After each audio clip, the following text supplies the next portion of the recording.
everybody. Todd Dammit Kerns here again, brought to you by Hohner Music. Some of my favorite instruments there. I get my harmonicas from there.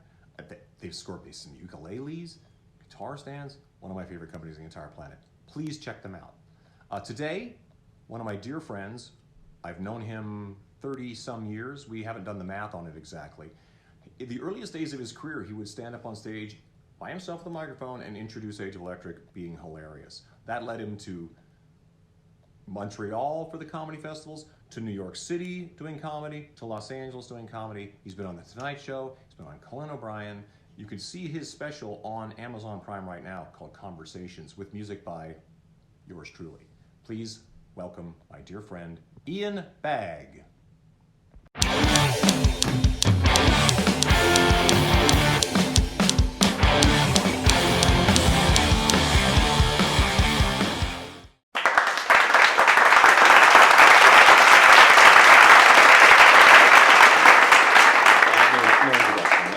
The introduction gets done before all this. That's the best. You're so good. I don't know about that. You have a microphone. Like I have a microphone. I didn't know it was going to be a karaoke night. Well, yeah. I have my own. You know what's funny about owning a microphone, right? Is I never owned one before. As a stand-up, this is my first microphone I've ever owned, and I've been doing comedy for about 25 years. And I should have probably died of some horrible disease earlier because of all the people that touch microphones and all that junk. It's just stupid that I never owned one. I'm the same way, and it's funny that you bring that up because I haven't really thought about that until this whole thing happened. I was like, dude, how many microphones? And you'd get up to the microphone and go, ugh, what? Okay. Yeah. They'd often like spray it with some kind of like Banaka or something. And then you go, here you go, bro. Have you ever had them? Do you want to open up and see what's inside it? And I'm like, no, I don't want to do that. But it's just stupid the way, we should have. It's as a comedian, for me, it's like, I don't have there should be all microphones behind me. Red ones, blue ones, whatever goes with your outfit, Just from this tour, from that tour. Yeah, exactly. Signed. All right. All the best, Ian BAGG. So I was thinking of this because as we got to talking and all that kind of stuff, I've talked about doing this with you since I first started recording this nonsense. Whoa, hey, wait. What happened to Ian? What happened to Ian BAGG? I don't recognize you with the sun now. I was just looking at myself going like, I live in the desert, yet somehow I still look like powder from that film. Oh, you're not sunburnt. Yeah. Well, I don't go out there. That's the big trick. But no, we've known each other probably 30 years or something. Probably around, probably as long as I've been doing stand-up. So probably about 25, 27 years. Is it that long? Yeah, I was trying to do the math on that because it would have been Vancouver, the Vancouver days, Vancouver, Canada. Were you guys living? I don't know if you guys were even living in Vancouver when I first met you. Probably not. We were probably just coming out. And we were friends through our sound guy, Mike Patchuluk, who is a legend. Works for Ryan Adams now. Yeah. So good. Yeah. And who had an influence on me getting into stand-up. Did he really? Because I have, it's funny that you bring this up because I remember thinking like, you would come out, you would do your thing and introduce the band, and we would all laugh and we'd think this guy. I forgot about that. I forgot that I even got you guys. Oh man, I got to put that on my resume. That really should be the first thing in your resume. Yeah. He would talk nonsense before some Canadian guys would go and play music. Yeah. Just an idiot, and then there'd be sounds. yeah, exactly. But is that like when you started, say the moments you're getting up on stage in Vancouver and going, just telling some jokes, and then here's this band. Right. Are these like, are you a stand-up at this point, or is this more like a hobby or a dream, or like no, a thing you want to do? It's happening. It's happening, but I'm taking any sort of stage time I can get, like going into a driveway at somebody's baby shower, sure. getting in the back of a friend's car who is a stand-up to do 5 minutes in Kamloops for free, just to drive when he gets tired, so I can just do 5 minutes worth of just anything that was offered to me. So that's where we were. That's what's so fascinating about stand-up comedy, more than any other field, whether it's like, I suppose like if I've made a painting, come to my thing and look at my painting, and like it's basically like standing on the table and pulling your pants down and going, "What do you think?" All right, everybody, come on now. Yeah, come on.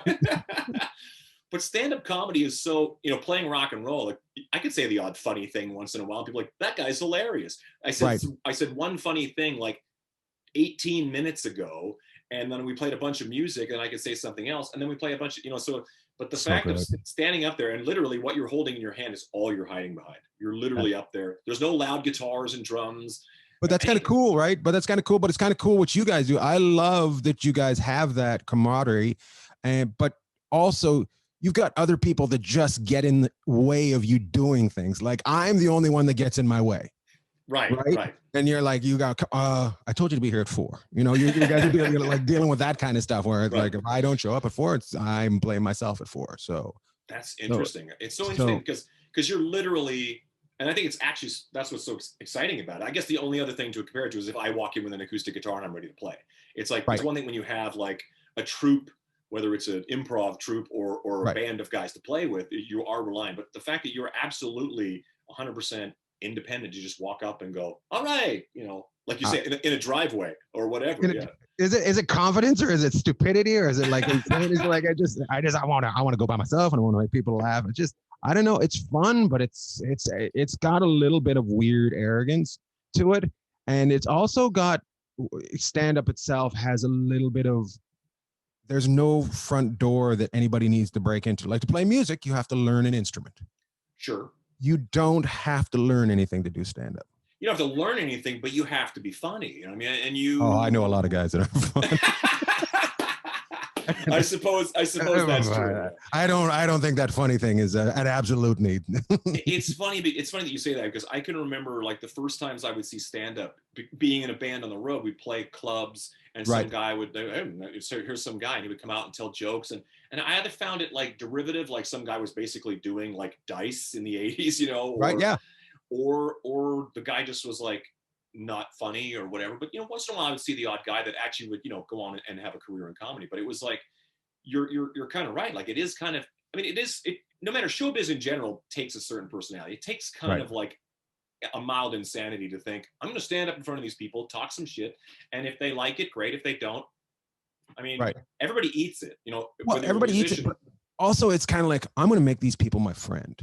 That's you guys and me. I'm going to make them want more of me. Right. So that's a weird little, some sort of weird need inside us, and musician, stand-up, actor. That's there. Right. And it's when things like lockdowns happen, it just kind of it spins. And your wife is going, enough already. Go play with your friends. Basically, what you are, you're on the Apple computer. You're that spinning. Reloading. I'm reloading. Come on, 8 months. I can't believe it. So shut down. It's weird. Where you guys? I don't know. Have you done many? Like, I've seen you do some shows where people are different places. Yeah, we've done like the odd co-video, the COVID kind of like bing bing for playing.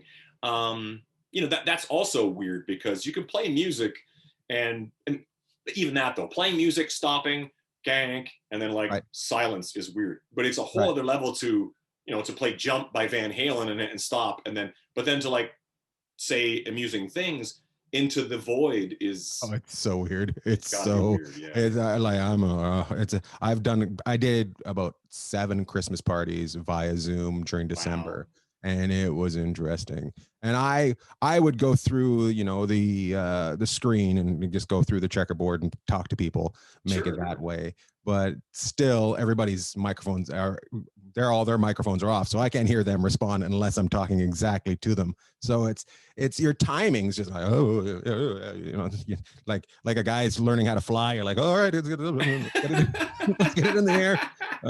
But I think it's good for us too, because you're doing this kind of thing. I'm doing some shows, but I'm also learning how to do other stuff where I was at a point in my career where I was just turning and burning. Like I was, I had no idea I was married, so.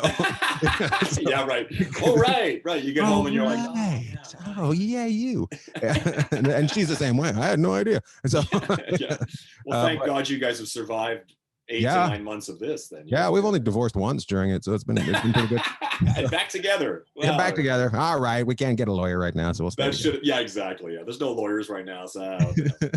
But I think it's good for entertainers. The guys that really burn. Like there's some guys that just sit and complain, and we know that this is going to hurt them more than help them. But I think a lot of people doing a lot of things, it's going to give them another muscle to be able to use on stage or in their career.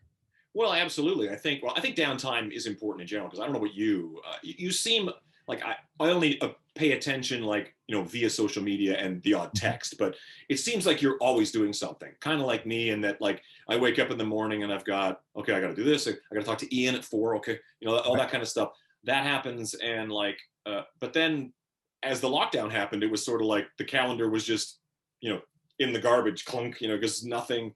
And do you find it's the calendar's gone, but the day goes quicker because way quicker. Yeah. I'm just like, I don't think it should have gone that quick. It doesn't make sense to me. It goes that quick. And I'm really bad at I'm usually really good at send me, let's talk at this time. Okay, great.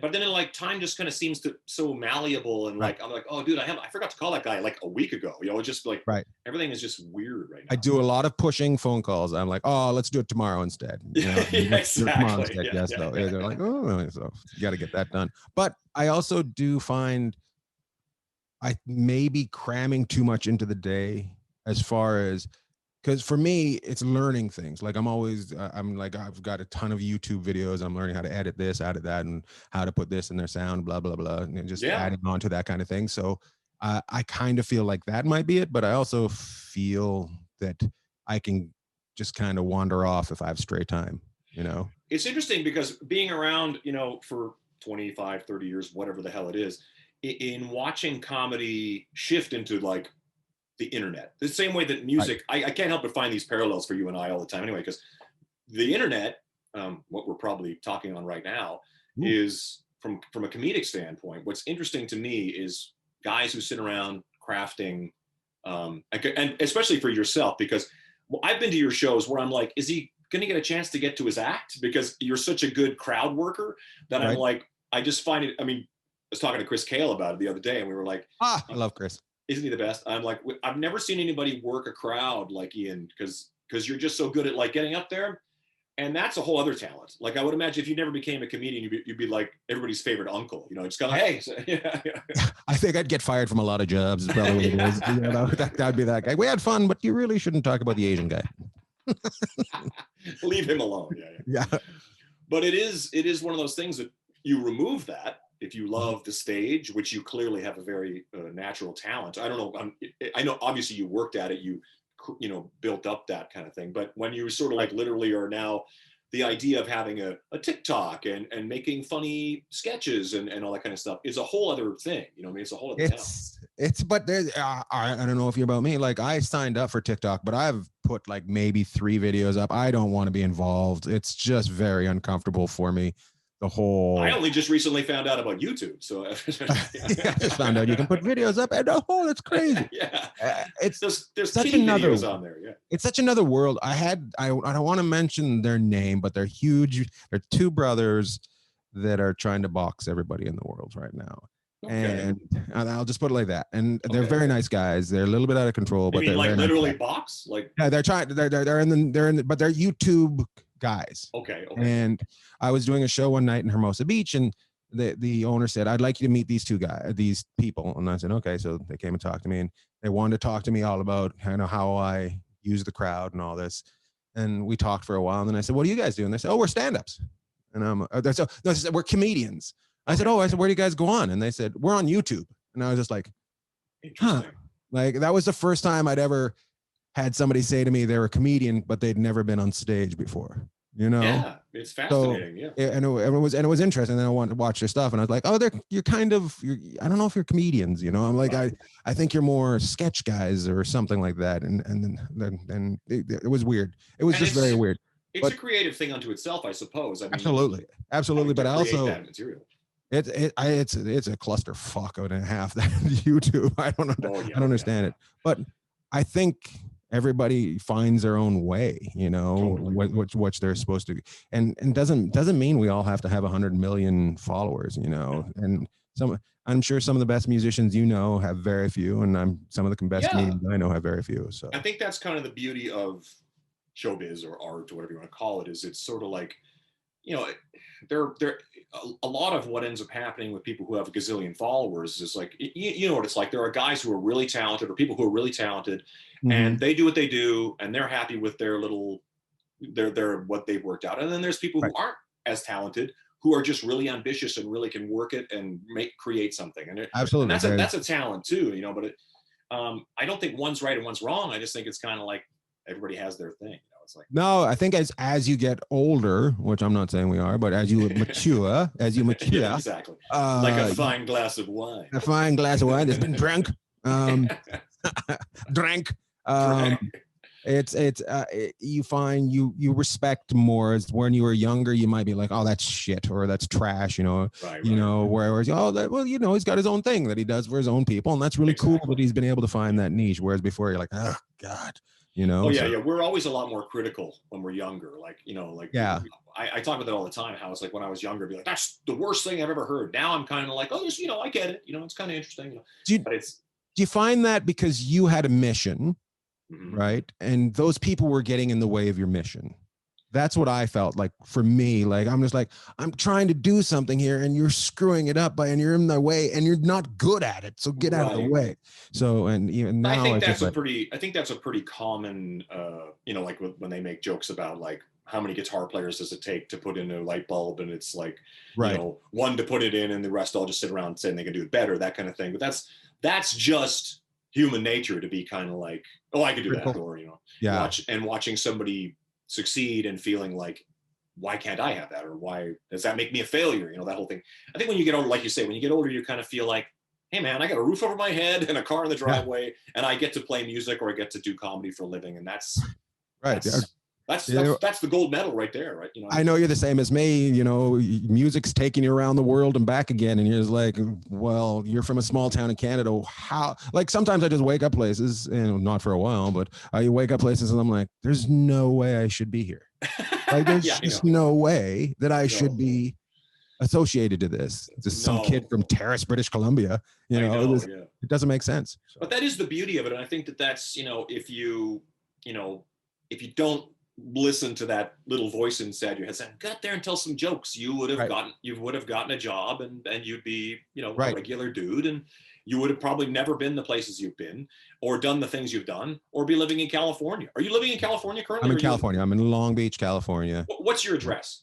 It is. Just drop by. The code for the door. Is it Long Beach? You're in Long Beach?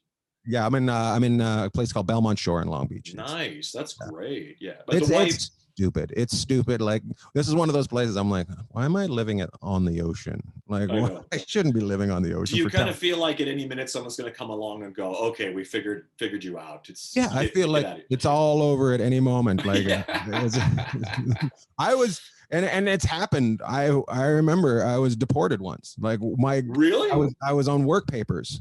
What? I was on an O1 visa for 15 years. Okay. And an O1 visas for extraordinary talent, just to let people know. Wait a second. Back it up. Because I know I was on an O1. O1s are usually 3 years, right? Well, that's right. I had 5 of them. Okay. Wow. Yeah. So I'd renew because I was nervous that I was never good enough to get my green card yet. Mm-hmm. So on the last one, and I'd used the lawyer many times, he filled out that I was a scientist. He spelt my name wrong. And he forgot to... Yeah, and it gets even better. He forgot to put the paperwork in of the people that were sponsoring me. So it looked like I was sponsoring myself. Wow. And they were just like, I got a letter. Your papers are denied. Be out of the country by this point. And my wife and my girlfriend at the time it's the same person, not two. My wife and my girlfriend. They were just shocked and surprised, and they're together now. But she had just moved in, like maybe had been living with me for a month, and I get deported. She's like, "Who are you? You know, like what's going on?" So I ended up spending my life savings on getting me back into the country. You know, at that time, and I spent a month in BC and a month in Alberta touring around and being stupid. That was 2010.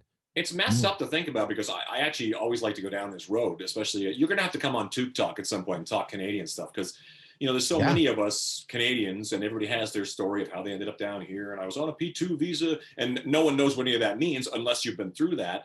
Right. And you know, one version is a yearly visa. Then you, if you're lucky enough to get the special, what were they using for your special abilities? Like, did you have credits that were like creating? My first one. The first one that got me was the Conan. I was going to do the Conan O'Brien show, and that was my first one. So the New York City one.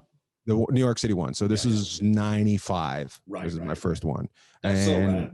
Yeah, so that was my extraordinary talent, and the lawyer at that time was able to turn it into 3, and it wasn't as tight. So on the last one, it was much tighter. I had to show all my work for 2 years.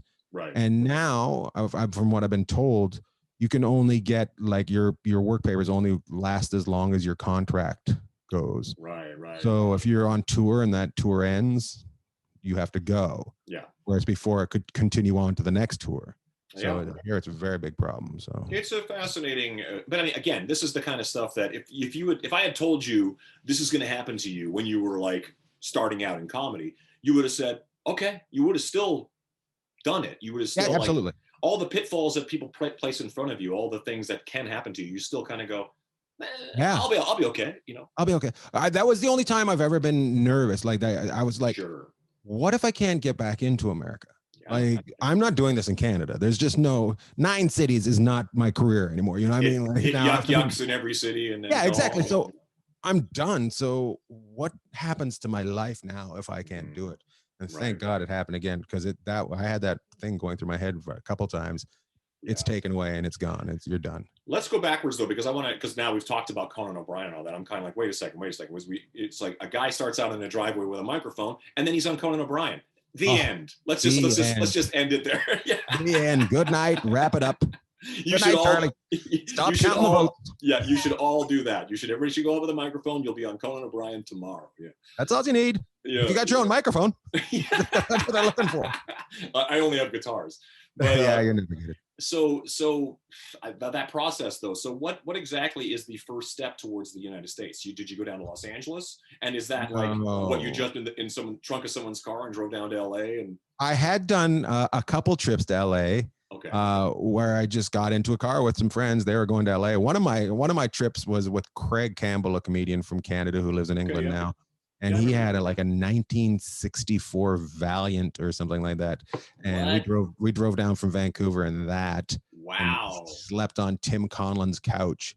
Wow. Yeah, it was just, and I just got to see it LA, and I was like, where was his couch? Where was his house? Somewhere in the valley? Was in West Hollywood. Okay. He was in West Hollywood, just around Earth Cafe. Do you know where that is? Yeah, of course. Yeah, he was right around that area. Yeah, I remember it because he was so close to the he was so close to, what's that mall? Why am I blanking on that mall? What's the I know mall? what you mean. Yeah, I know exactly where you Beverly mean. Center. The Beverly Center. Yeah. And I went and seen, during the day there, I went and seen a movie that was called Jim Carrey. It was a Jim Carrey movie where he's The Mask.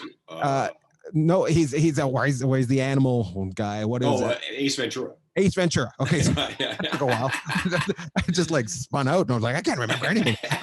But I went and seen a movie there, and being from Canada, I was so nervous to go to a movie during the day because it was so sunny outside. I thought I was wasting the sun by going into the movie. So totally. Dude, you know what's so funny is living in Vancouver for 15 years. I remember taking a trip down to LA in the 90s or something. I can't remember, maybe it's 2000, probably late 90s anyway.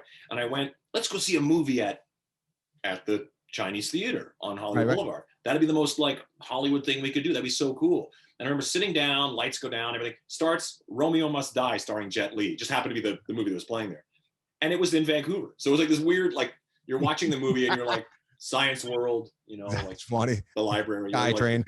Yeah, exactly. You're just like, it totally took me completely out of the experience. Look, I'm not even in California anymore. yeah, exactly. Then you go outside and it's like vampire. So great. So great. You walk out and it's still sunny. It's crazy. I thought it was going to be raining. And it never stops shining in the sun. It never stops. So great. It's a wonderful thing. So, but okay, so then those trips to LA eventually turn into what? Like, what is the sort of? So here's how I end up in America. So I go once along. I tag along with Craig Gamble, probably the same year to the Montreal Comedy Festival in Montreal, and I'm just hanging out. I'm not expecting to get on stage or anything. Craig's actually in the festival, but I'm hanging out at a club called the Comedy Works, owned by Jimbo, and I can't remember his last name.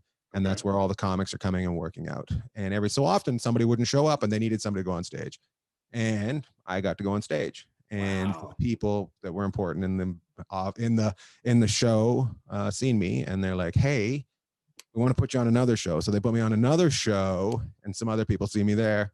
And one of them was a club owner in New York, and he said, "If you're ever in New York, I'd like to put you on stage." And I took that as, "Ian, you need to move to New York." So I got right on a train and went to New York. It's funny, I forgot that New York was your first stop, which makes a lot of sense in stand-up comedy. Anybody that knows you can work, or you can do shows, like multiple shows a night, right? Like you bounce around. Yeah. What are the clubs back then? Like, what are the clubs? So he was one of the owners of the Comic Strip. So that was my home club. Mm-hmm. I would do the Comedy Cellar. That's of course one of the famous ones. I was a regular there when Esty used to take care of me so well. The Boston Comedy Club was there, and on the west side, I'm sorry, I'd go to Caroline's, and Gotham was just starting out, so I'd go to Gotham, right? And right now, that's my home club in New York, is Gotham. That's when I go to New York, I go play there. And then I would just do some other random shows. But that would keep me busy. I would be working every night, 2-3 times a night. So did you relocate to Montreal first before that, or was this kind of like you're basically still in Vancouver, and then New York? You're having the whole full Manhattan experience, or like where were you living? What happened was I did Montreal, and I didn't move right down. I went back to Vancouver. I was dating this girl. We broke up, and I knew because I was going to New York, and I went and got another gig back in Montreal. It paid me $700 Canadian. I remember this. So that's pretty good scratch. Yeah, it's a great scratch, right? Yeah. Maybe I had $200 in the bank, right? So of course, yeah. So I got $900 Canadian. I take that $900 Canadian, turn it into $600 very quickly. Boom, yeah. and then I turned it into $500 American, right? So now I got $500 American. I buy a train ticket. I get on the train. I go to Manhattan. I haven't let the guy know that I'm coming there yet. Like Grand Central Station? Did you land in Grand Central Station? Where does that Penn Station, and I land there with no place to stay. Right. Wow. So I'm coming through. Are your things on like a stick with your pretty belongings close, tied to it? Close. Yeah, okay. I've got one bag and one backpack, and So as I'm getting off the train, there is a piece of paper lying on the ground that says youth hostel, $14 a night. Wow. You can go a long time on $500 then. I went a long time. I went a month and a half. Really? At the youth hostel? Is there do you have to be in by a certain time or anything like that? Or is it... You didn't have to be in by a certain time, but you had to be gone by 10 a.m. so they could clean it. You had to be gone from 10 a.m. to 2 p.m. every day. So, but I was there for quite a while, and it was fun. So I get there, and I have a couple quarters, and I keep calling this number that the guy's giving me, and he finally picks up, and we talk, and he's like, "Oh yeah, Ian, come on down," and which is not really how it happened. What happened was, like, who keeps hanging up on my machine? That's what he said to me. And I said, "Hi, it's Ian Bagg from Canada. You told me to call you when I got down." He's like, "Oh, okay." So he put me on that night. And then he put me on every other night, even though the first night I went there, I just tanked. I bombed my ass off. Just dumb Canadian walks into New York and starts talking about Canada. Hey, I'm from the bush. La, la, la. And they're like, shut up. Oh, really? Wow. Yeah. So it's a baptism in fire, really. Absolutely. And when you say baptism in fire, I remember when I started out, it was Ray Romano. It was Jim Gaffigan. It was Jim from Saturday Night Live. It was Chris Rock. It was, all these huge names. And then I would go on, and then they're like, stupid. So, and what is that, like 6 minutes? What's the, I think 10 to 12, maybe. Oh, yeah. Which is a lifetime. I mean, I don't really think about that in terms of like watching, watching your specials and kind of going like, that's 90 minutes. But the idea of standing there for 12 minutes with that microphone right now just makes me go, oh God, it's and bombing is great. And bombing, yeah. And I would get a spot. This is how it also didn't help me out bombing. It was the Czech spot. So the Czechs would come out I would be following these monster comics and I had to make people laugh while they were paying their bill. And then the headliner of the night would come out.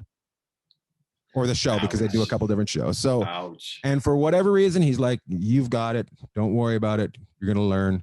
And he put me on every night. And I slowly, pretty quickly, I grabbed onto it and ran with it and started making friends around the place and had a good time. But that's so cool though, that somebody like, you know, whether you're like, you know, it'd be like, again, equating it to music. It's like watching somebody and going, well, no one's really getting this, but he clearly there's something there. There's something there. Exactly. Yeah. And they give you the time to find it, I suppose. You know. Yeah, and hopefully I think I found it pretty quick, but who knows? Like maybe he gave. I wasn't there that long. I know that because I had to leave and go back to Canada again because that's the other part of the story. But I'll go back to the youth hostel part of the story was. They were like, the people that worked there was like, who is this guy, this Canadian guy that keeps coming? Because I would show up with like a group of Germans one night and then a group of Japanese the next night. I was bringing people from the youth hostel every night. So I just had all this entourage that was from different nations and like, who's this guy? Like, what's he all about? So yeah, it was cool. But that's amazing. A built-in audience though. Yeah. Yeah. Like he's bringing like 10 people at a time for no apparent reason. So I get there and his name's Lucian Hold. And one day he comes to me and goes, Ian, tonight there's these people coming in from Conan O'Brien. They're doing an audition. You were not on it. Wow. I'm like, well, thanks for telling me that. That's really nice of you. He goes, you're going on right before it. And the reason you're going on right before it is if they're late, you're a buffer. But if they're on time, you're going to get seen. And hopefully they'll ask to see you again. Wow. I'm like, okay, so that's pretty cool of you, right? So, and I go on and I do my thing and I have fun. And then afterwards they want to talk to me. What year is this? 97, 96, 97. That's a big deal, dude. Like, you know, like we're talking about like at that time, I'm not sure how long Conan had the show, but that's basically the David Letterman late night with David Letterman that turned into late night with Conan O'Brien. Yes. You know, yes. I know Conan had some years to work out his own thing. You know what I mean? Like it took him a while to kind of find his feet too. But of course he went on to be the legend that he is. But yeah, that's a massive deal, dude. That's like Warner Brothers Records wants to sign your band or whatever. Yeah, it was artists. Well, not only that, they're like, we want you on the show. And I say, I'd love to do the show, but I'm illegal. Like, you know, I'm not even supposed to be here. So. I'm just a tourist. Yeah, exactly. Yeah. So they're like, we'll help you get your work papers, blah, blah, blah. And really? I was like, and that was the thing, even though the light should have been huge from Conan O'Brien, we'll get your work papers was just like, whoa, you know, like totally, now the world's opened up to me. Totally, now I can come here and actually be here. Wow. So, that's actually, that really puts things in perspective. It's kind of like you just happened to win the, you know, just like won that right there and then. That's so great. And then what's that like? What's that experience like, your first time in front of a international TV audience? So so I have to go home they send me home. They go, you got to leave the country to get the paperwork done. And then re-enter. I went home for 3 months and we're going to put you on a month after you get back. Oh, okay. So I go back and work and I'm still not making any money. They booked that far in advance. They wanted like 4 months down the line. They wanted to get the work papers done. And then they wanted to, they wanted to put me on. They wanted to see me a couple more times when I got back and blah, blah, blah, whatever. So, but I was still broke. So my first Conan O'Brien set, I've got a bob haircut, a logger shirt on, shorts and logger boots on, you know, so. The full Seattle grunge guy. Yeah. Even worse. I'm like, those are grunge. This guy's just gotten off a Caterpillar cat pushing dirt around the place. That's what he looks like, right? So, you know, I'm all those shows that you see about Canada. I'm before they happen. I you know, whatever. Letterkenny. I look like those guys, of course, and I'm not trying to be like cool or hip or anything. I look exactly. It's not an ironic kind of thing. It's not, no. These are my best clothes. That's what I'm wearing right now. So, and I remember there's a big agent at the time goes, I find your character very interesting. I'm like, character? Wow. I don't know what you're talking about.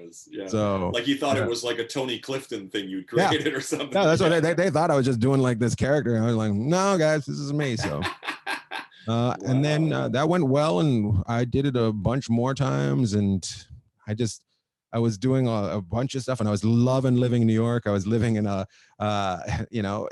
it felt like I was on top of the world. I was living in a 2-bedroom with 4 other dudes, and we were, we had bunk beds, and we're just having a great old time. What part of town? In actual bunk beds? That's hilarious. Adults in bed bunks is a whole. Well, we built them ourselves. Which probably didn't work. It could probably, like Step Brothers when they fall apart. And that's how good, we were at building things. But we were in the Upper East Side, okay, 91 and 1. Wow, great. Yeah, so I found out afterwards that's actually the old money. So I used to love telling people I'm from the old money.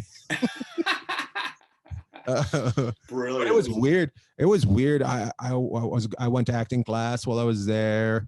I was going to ask this because I always mean to ask you this because I've seen you in films, and I'm always like, I never knew Ian was an actor. And I see some of my comedian friends sort of, they'll end up in things, and I go, how does that work? I mean, as far as you actually pursued an acting course and sort of had an idea of what to do, kind of thing, when it finally presented itself, or how does that? Well, I knew that acting went hand in hand with comedy. You acted to help your comedy career build. Right.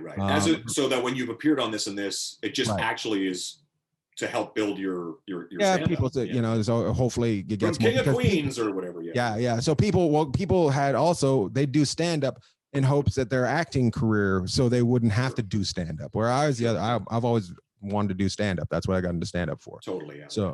But I took this acting class on the in New York, and it was great. It was fantastic.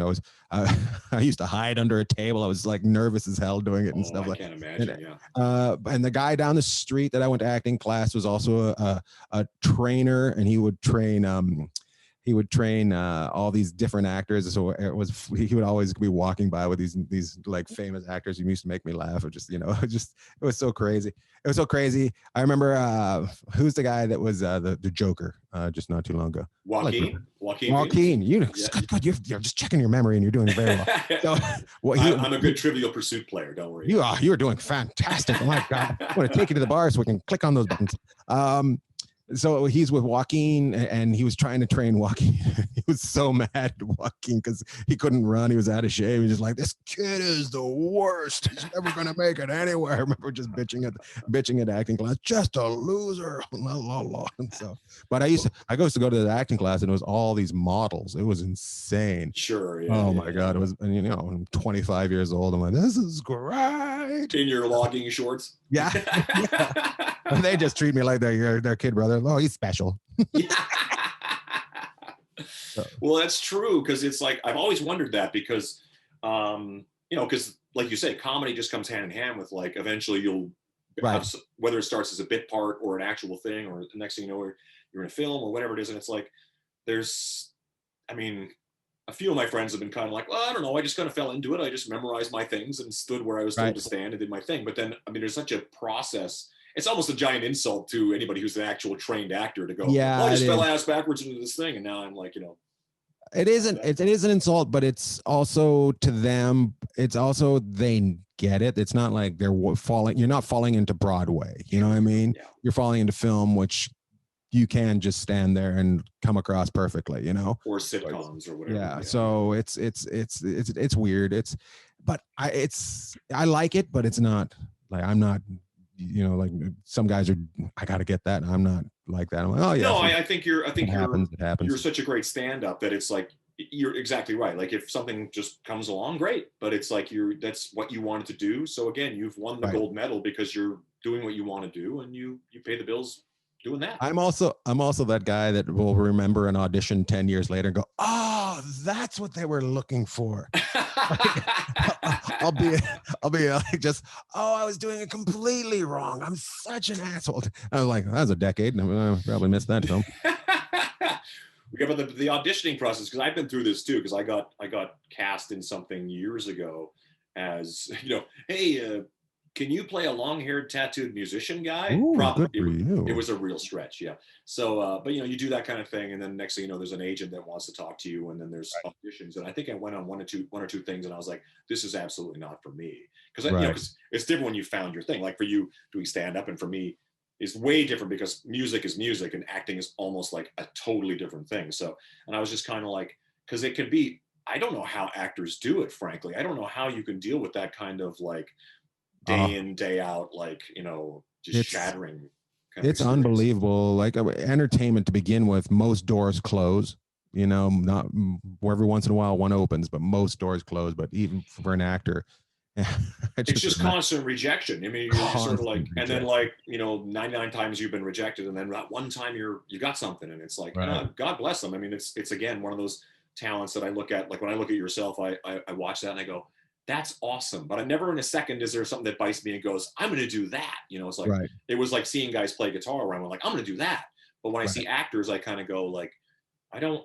That's not for me. But the fact that you can do it and you have that sort of in your, you know, you've got that in your utility belt when you kind of, when they it does help. It's something, you know, if I can do stuff, but also I think there comes a time you create, whereas acting isn't, it is creating, but it's doing somebody else's thing, you know. It is true. It is a whole other animal, and it takes a major talent to be able to kind of take the words of somebody else has written and turn that into something. Whereas for yourself, you walk on stage, everything that we're seeing and everything that you're doing is all you know, so you, which is kind of the thing that I live on too, is that sort of fall or fly, it's on me. It's like, you know, if I fall on my ass, that's my fault. If I get the big pat on the back, thank you. You know what I mean? And you've gotten a couple of them. I've seen your photos. I've seen your music. You've gotten a couple pat on the back. Exactly. Yeah. Well, you know, but you know, it's the same as you though, as far as, you know, chasing things. The other guys that you started out with when I first met you in Vancouver, you know, I know you're still close with them, but they didn't have the drive that you did. You kept on chasing it harder. So, and that's, I think a lot of that is, again, it's part ambition and it's part just straight up insanity. Same as, I'm sure you can attest to that as well. Also being from Canada, it's being a little naive. I think it is, yeah. Yeah, it is. It's like, oh, I can do that, and you're like, yeah. Like you show up on stage with Slash, you know? Yeah, exactly. Like you show up at the party that no one else would have the audacity to show up at. Like, oh, you guys got finger foods here? You know, that kind of mentality of just kind of like, oh, damn it, I like little sandwiches though with crust. I don't like the crust. Exactly. So where is it? So the New York experience is happening. Mm-hmm. How long were you doing the New York thing? I was in New York for 5 years. So I guess I was 95 to 2000, mid 2000. That's so rad that you were there. I mean, New York at that time too, before it really shifted into the modern day New York. Yeah. I guess you were kind of watching it happen really in a lot of ways, but having that experience. There were peep shows when I showed up and there weren't when I left. There you go. Yeah. It was fun. I remember going, you know, just also being from Canada, just being in that Crushton area where I could go see a hockey game over here, a concert over there, like, and I'm not talking like just in a bar. I'm talking like we're gonna go see a huge band tomorrow night, and then we're gonna go see them again the next night, all like within an hour of, you know, each other, you know, and you see them 3 times in a night. It's like, it was stupid. I'm like, you know, I remember having tickets for Van Halen 2 or 3 times and never getting to go from Terrace. So, you know, and now I'm going to all 3 concerts of Oasis. I'm like, well, this is insane. Yeah, totally. Yeah. So how does that take you to Los Angeles? Is Los Angeles the next logical step for you, or is that totally never? I'm not even planning, just going by the seat of my pants still, and loving New York, just loving New York. So New York also presents all you got agents and you're touring, you're constantly traveling, you're doing TV shows. Not traveling as much, but being in New York and always being on stage, auditioning for stuff, blah blah blah blah blah blah. Is that what opens the door in Los Angeles for you? Is the auditioning side of things? Well, yes, because now I start going out for some stand-up shows. And while I'm in LA, I end up getting what places? I remember I did a show called Friday Nights, something for HBO. Okay, yeah. There was nothing huge at the time. It was just, you know, and it would be like far removed from driveways at people's Absolutely. It would be a show that had 3 or 4 comics on it and then some sort of famous host. That was the style they were doing back then. So VH1, MTV, HBO, all those kind of shows, and hanging in LA, and now getting to see LA a little bit and going, every time I come here, it's always the same weather. Yeah, you're kind of like, yeah, very much. Well, yeah, because New York, as a Canadian, would be very sort of like, okay, this feels familiar. I mean, as far as very familiar, except for the heat in the summer. You're just like, what the fuck is this? yeah, that would be next level. Yeah, you wouldn't know. So now I started booking some commercials. I started booking Domino's, a couple of different commercials. So now I start talking to my agent. I'm like, hey, you guys have an office in LA. Am I allowed to move out to LA? And he's like, you're allowed to live wherever you want. I'm like, all right, I'm going to move to LA. So really? So there's no like girl or anything that brought you there? It's like actually literally like on your own, I'm going to LA. Yeah, just going to LA. Another comedian I know, we end up out here together, hanging out, become roommates. I put my stuff in a cube and it gets sent out.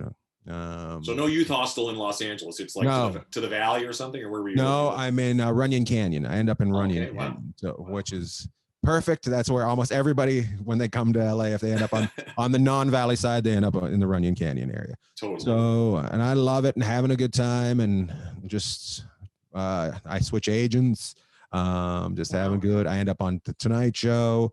I end up getting a half-hour comedy special, blah blah. Totally. Now that's Jay Leno at that point.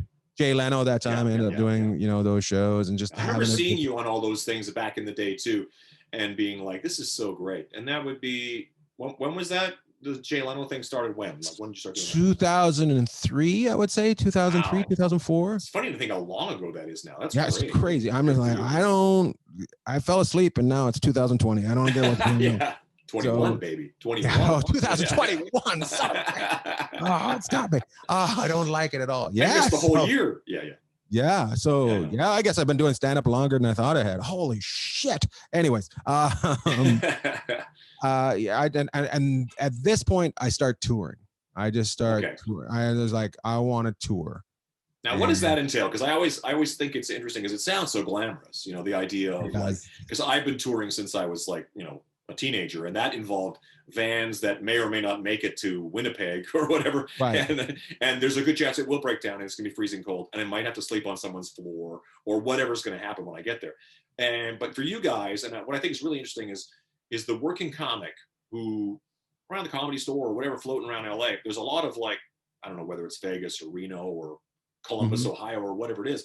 Is it just basically hopping on a Southwest, going out, staying at a Holiday Inn, and then just coming home? It's rental car. So when I first start out, I'm featuring headlining. So I'm doing that, and people don't. Suddenly, I get to a point where people don't want to follow me. So they're like, "You're headlining." So now my touring gets cut in half because now I'm not, a known headliner. So now I'm touring less. And the money's pretty low. Okay. And right. I'm staying in condos and the comedy condos, but it's all back threes, back fours. So which is, I think, so much better for a comedian starting out. Like, even though later on you just want to do night after night after night. Right. It's just so good. So I just start touring and I start building kind of a following from that, and just kind of doing that and continuing on. And then I get my first, so I do a show called John Lovitz Presents. Okay, yeah.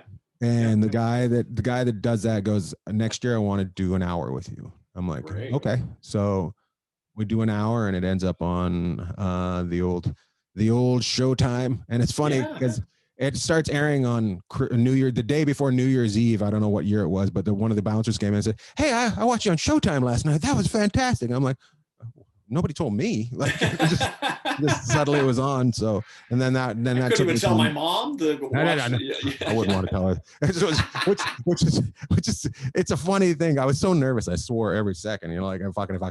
So I ended up. And the title was Ian Bagg Getting to Know You. But I swore so much, I changed it to Ian Bagg Getting to Fucking Know You. just to warn people before they got involved. That opens a whole other conversation, because what I think is really interesting, and as you've been around doing this whole time, you've watched this whole thing mutate into, where there's been waves of like political correctness, or waves of like, you can say this and you can't say that. And then now I see it a lot. Like when I see comedians talk about like how hard it is to go back and find things on your Twitter page from 10 years ago and like, oh, your career is over or whatever. Is it noticeably difficult? I mean, when you go on stage, because you're not necessarily known as a filthy comic or anything like that. You're not necessarily a cursing comic. I think I'm more stupid than filthy, Sure, do I have some finger banging jokes? Yes, but I will say this about all that, the cancel culture is, I'm guessing, what we're kind of talking about. Yeah. I did on New Year's Eve, I did the Irvine Improv rooftop. So so it was 200 cars there. And I said a word that you're not supposed to start, that starts with R and ends with tard. And you shouldn't say it. And I said, I apologize, I said that. I said, I know somebody's probably freaking out. They're going to cancel me. But let's be honest. I'm in the parking lot on a roof. I've already been canceled. so do your best. Yeah. The big thing about it is stand-up has a judge and jury right there. Right. So when people decide they need to judge and jury it later on, you don't get it. It's already been judged. People either had a good time that night or they didn't. You don't need to go anymore after. It's already been judged, and it's the jury's found its decision. So, but it is a funny thing, because music and basically everything is subjective. Right. I don't like to eat fish. People love fish. And what you might think is funny, somebody else might not think is funny, and that's the way it's supposed to go. So the reality is, when you walk on stage, you're not thinking to yourself, how do I make 100% of these people love me? You're thinking like, I'm hoping I can walk away with at least 50 to 75% who think I'm funny, at least. Yeah. I don't even think that. I just think, how do I do the best me? Sure. That's the best. That's it. Yeah. That's all. I'm not concerned about, I want to have as much fun as they do. That is my whole goal. Yeah. I love to laugh, and I love it when the crowd makes me laugh, and I love it when I make myself laugh, and I just want to have fun. And that's actually, I mean, that's kind of the beauty of it, is that you love the process so much, the being on stage, the interaction. I mean, clearly the interaction, because that's one of my favorite things about when you do your thing is like I say, it's like your whole show in many cases is built on what's going on in the audience. Right. And what that guy's shirt says, or what that drunk girl. I've seen you with many drunk people in the audience. Many drunk people at a comedy show. Oh my goodness. Yeah. But the fact that you love that so much, again, is a big win. Again, they can't cancel you, because you'll be able to get on stage for the rest of your life. Yeah. Absolutely. I don't think you can be concerned about that. I think you got to do the best. And even if I'm going to offend somebody, no matter what.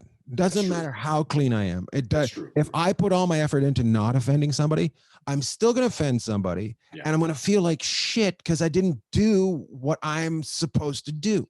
Right.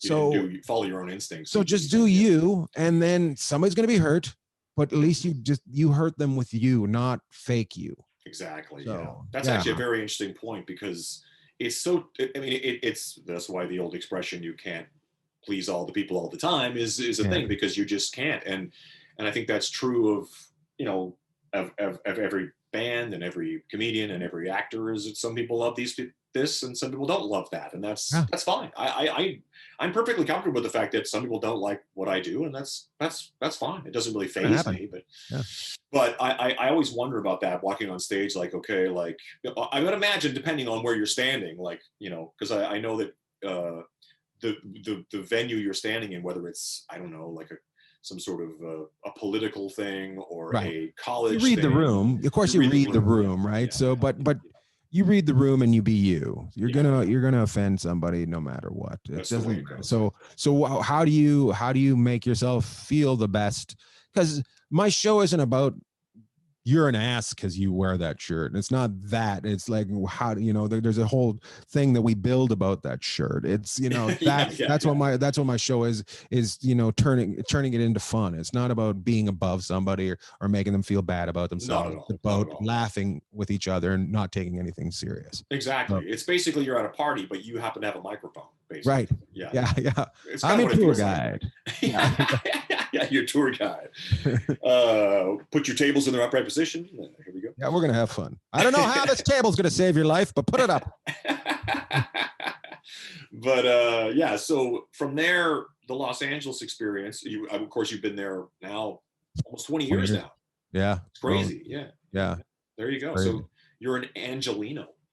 I guess I'm a Long Beachian, I'd say. I've been in Long Beach 11 years. Wow, that's great. So I would say this is the longest I've ever lived. We've been in this place for 10 years. Oh, in your house? Okay. 11 years. So wow, yeah. So you're local. You're local. Yeah. I have friends in Long Beach, Canadian friends in Long Beach. We're gonna have to connect them to you. I don't know. Yes, I'd love it. I don't know, but Toronto folk. Toronto folk. Tran. But I don't mean to just glaze over the whole rest of your career, because there's so much that goes on from your arrival in California to where we're sitting now. But I mean, you covered so much of the things that I always wanted to ask you is like, how did you get into Slapshot 3 or whatever it was? I mean, all that kind of stuff is like, so like. It was actually a movie about a monkey that played hockey. Well, MVP. MVP. Right. Yeah. MVP. That's right. Yeah. That's the one. That's the one. Yeah. You want to know? I had signed with a management company, and I liked them. And then they asked me the question that I was just annoyed, like you wouldn't believe. And I was like, what would you like to do with your career? I'm like, what? Why have you been chasing me for 6 months? And now you're asking me that question. So I'm so annoyed. I say, I want to work with a monkey and I want to do a hockey movie. Wow. Not thinking anything of it, but just tired of the stupid question. Boy, do we have a script for you. Boom. Yeah. On it within a month. Are you what if we could put both the hockey and the monkey together? And I'm like, what? So you had a hand in developing the damn thing. Oh no, I didn't have any. It was already starting to film, and the guy that they wanted for the thing didn't work out, and they came back and they're like, we need somebody, and they knew the guy that was managing me at the time and talked to him, and I ended up being bleached out and having blue eyes and being playing, Swedish or something. Being Swedish, yeah. Olaf Schickendance, the Swedish sensation. So, you were so great in that though, because it's like, you know, I assume you can skate, because it's probably one of those. Yeah, it was fun. Yeah, it was a good time. It was so stupid, just like a chimpanzee.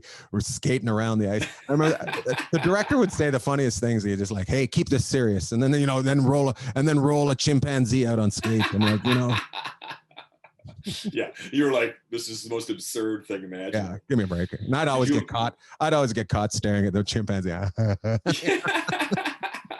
Did you ever have to interact with the chimpanzee? Yeah, I got to hang out with him a lot, so it was pretty cool. Like face ripping off incidents or something like that. Well, they were concerned because the chimpanzee had a thing for blondes, and they had bleached me out.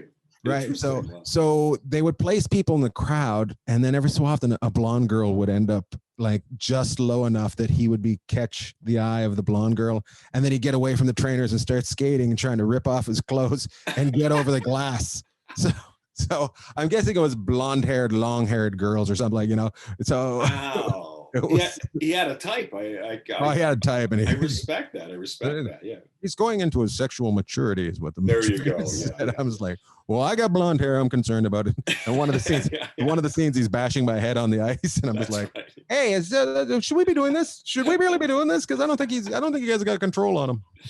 I can't imagine I just imagine you like thinking back on your career and just like of all the places you never expected to be, New York City, Los Angeles, you never expected to have a chimpanzee bashing your head into the ice. On camera, no less. Yeah. Loved it. And I can't imagine, yeah. And I always do sit and go, I can't believe this is happening. And I remember walking into GM Place. It was called GM Place at the time to play hockey. Vancouver, play hockey with a chimpanzee and going, I can't believe this is happening. This is awesome. You're like, this is pretty rad. Yeah. And it was pretty funny because I was going in and security was denying Marcus Naslund from coming in. It was awesome. No way. Wow. I'm like, Marcus, I'll get you in. Don't worry about it.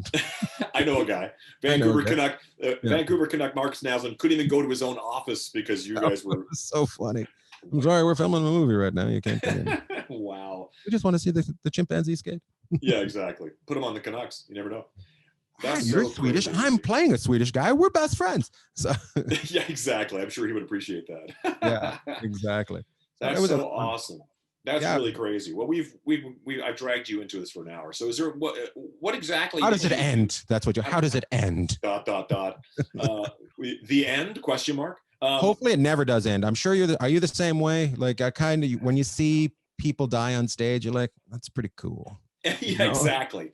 I think that's the only way to go, really. And right. Ultimately, it's like, you know what, we live in an interesting time because in your world, you know, Don Rickles was 90 whatever years old before he passed away, and he was here. Like, I felt like he was here like a month before he died. Yeah. I never ever got to see him, which I really regret. But I look at Paul McCartney at 78 years old, and I go, I guess I just keep doing this. I just keep going until I fall flat on my face. Yeah. The fact that he doesn't, I've always said I'll be 80 something, you know, when it ends, and it all end, you know, because I hope I can still make people 80 something laugh at that time, you know. So of course you can. Yeah. So you never stop being funny. We all know old people who are funny. Right. You know what I mean, like I think Mel Brooks is still one of the funniest human beings on the planet. Absolutely. Just like whenever I hear him talk about anything, and like now I'm talking like he's got to be pushing 90. He might be 90. I'm not sure. Right.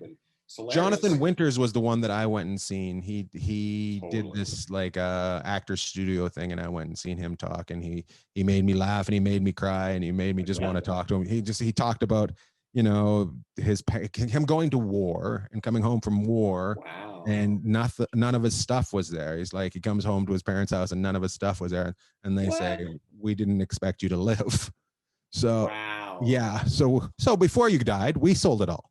So, and now it's a pool table in your room. Yeah, exactly. So, you know, he was, and he was such an influence on me, you know, with just the playing around and being stupid and having such a good time. So, totally. And he was, I would say 80 when I seen him. So, and I just used to hear stories about him in Santa Barbara going into the bank and talking to people and having a good old time. I'm like, oh, I love that. So that's so awesome. Yeah. So was 2020 a complete like pull the rug out from under you? All of us had so much to do this year that just kind of went away. I assume you had a bunch of shit going on too. I would say it was definitely a quick stop. Like first 3 months were insanely busy.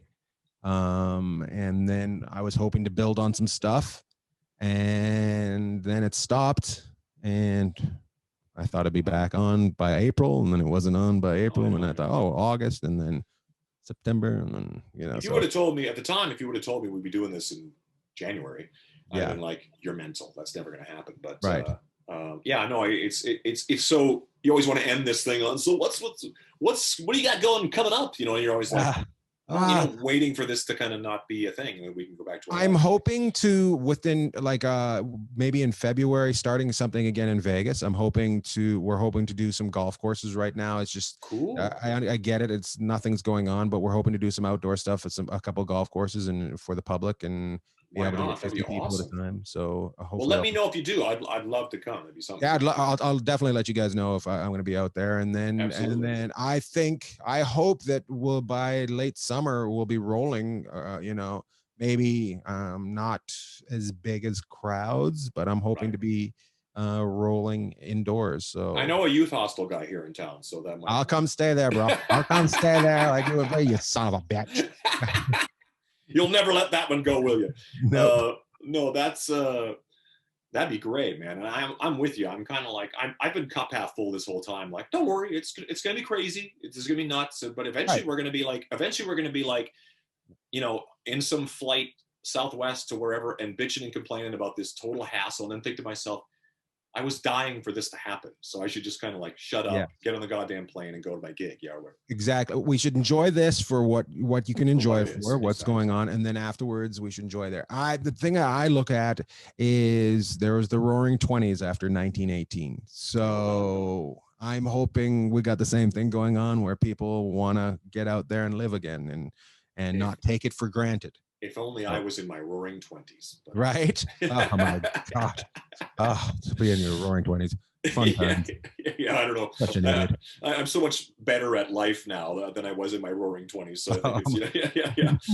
I can handle this whole thing a lot better. But yeah. Can you imagine though, like can you imagine if this had happened to us in our 20s? I don't know where you were financially, but I don't know. I was just like, wow. And this, there would be none of this. None of this, 90 whatever, and it'd be a whole thing. Yeah. Who knows? Yeah. We'd be like Little House in the Prairie overnight, like boom, like.